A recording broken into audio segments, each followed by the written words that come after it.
Habakkuk. Habakkuk 1.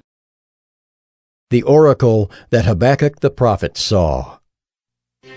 O Lord, how long shall I cry for help, and you will not hear?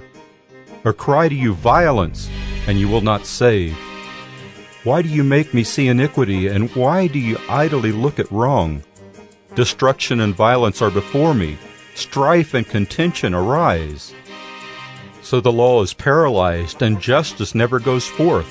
For the wicked surround the righteous, so justice goes forth perverted. Look among the nations and see, wonder and be astounded. For I am doing a work in your days that you would not believe if told. For behold, I am raising up the Chaldeans, that bitter and hasty nation, who march through the breadth of the earth to seize dwellings not their own. They are dreaded and fearsome. Their justice and dignity go forth from themselves. Their horses are swifter than leopards, more fierce than the evening wolves. Their horsemen press proudly on. Their horsemen come from afar. They fly like an eagle swift to devour. They all come for violence, all their faces forward. They gather captives like sand. At kings they scoff, and at rulers they laugh. They laugh at every fortress, for they pile up earth and take it. Then they sweep by like the wind and go on, guilty men, whose own might is their God. Are you not from everlasting, O Lord my God, my Holy One? We shall not die? O Lord, you have ordained them as a judgment, and you, O Rock, have established them for reproof.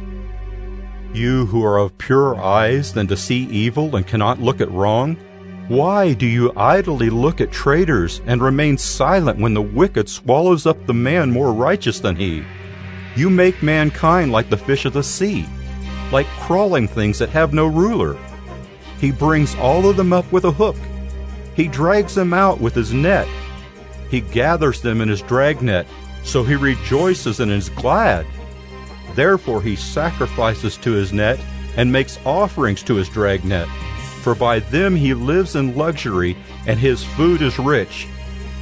Is he then to keep on emptying his net and mercilessly killing nations forever? Habakkuk 2. I will take my stand at my watchpost and station myself on the tower, and look out to see what he will say to me, and what I will answer concerning my complaint. And the Lord answered me, Write the vision, make it plain on tablets, so he may run who reads it. For still the vision awaits its appointed time. It hastens to the end. It will not lie. If it seems slow, wait for it. It will surely come. It will not delay. Behold, his soul is puffed up. It is not upright within him. But the righteous shall live by his faith.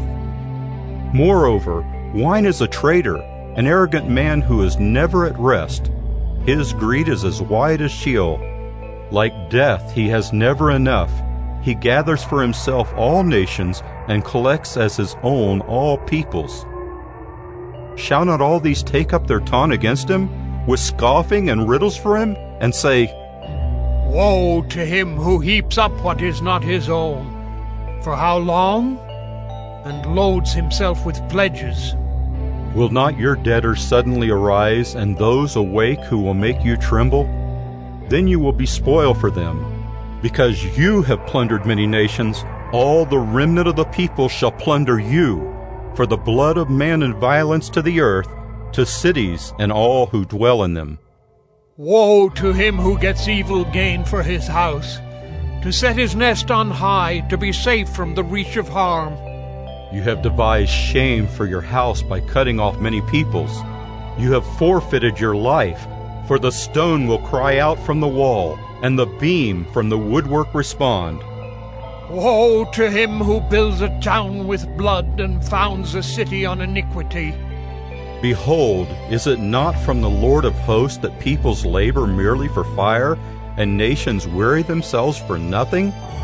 For the earth will be filled with the knowledge of the glory of the Lord as the waters cover the sea. Woe to him who makes his neighbors drink. You pour out your wrath and make them drunk, in order to gaze at their nakedness. You will have your fill of shame instead of glory. Drink yourself and show your uncircumcision. The cup in the Lord's right hand will come around to you, and utter shame will come upon your glory. The violence done to Lebanon will overwhelm you, as will the destruction of the beast that terrified them, for the blood of man and violence to the earth, to cities and all who dwell in them.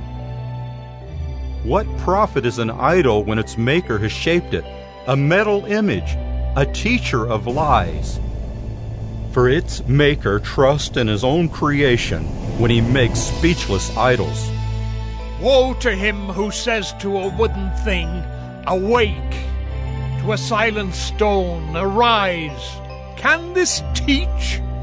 Behold, it is overlaid with gold and silver, and there is no breath at all in it. But the Lord is in his holy temple. Let all the earth keep silence before him. Habakkuk 3. A prayer of Habakkuk the prophet, according to Shigionoth. O Lord, I have heard the report of you, and your work, O Lord, do I fear. In the midst of the years revive it. In the midst of the years make it known. In wrath remember mercy. God came from Teman, and the Holy One from Mount Paran. His splendor covered the heavens, and the earth was full of his praise. Selah. His brightness was like the light. Rays flashed from his hand, and there he veiled his power. Before him went pestilence, and plague followed at his heels. He stood and measured the earth. He looked and shook the nations. Then the eternal mountains were scattered. The everlasting hills sank low. His were the everlasting ways. I saw the tents of Cushan in affliction. The curtains of the land of Midian did tremble. Was your wrath against the rivers, O Lord?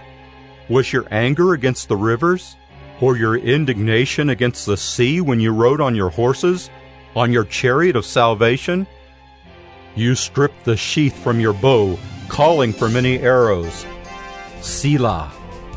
You split the earth with rivers. The mountains saw you and writhed. The raging waters swept on. The deep gave forth its voice. It lifted its hands on high.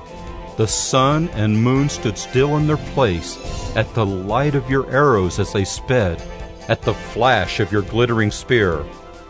You marched through the earth in fury. You threshed the nations in anger. You went out for the salvation of your people, for the salvation of your anointed. You crushed the head of the house of the wicked, laying him bare from thigh to neck. Selah. You pierced with his own arrows the heads of his warriors, who came like a whirlwind to scatter me, rejoicing as if to devour the poor in secret. You trampled the sea with your horses, the surging of mighty waters.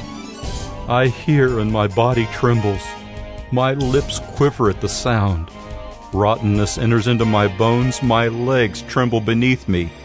Yet I will quietly wait for the day of trouble to come upon people who invade us.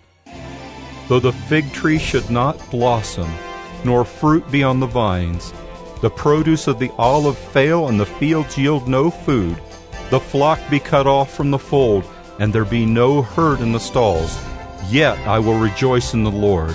I will take joy in the God of my salvation. God, the Lord, is my strength. He makes my feet like the deer's. He makes me tread on my high places. To the choir master with stringed instruments.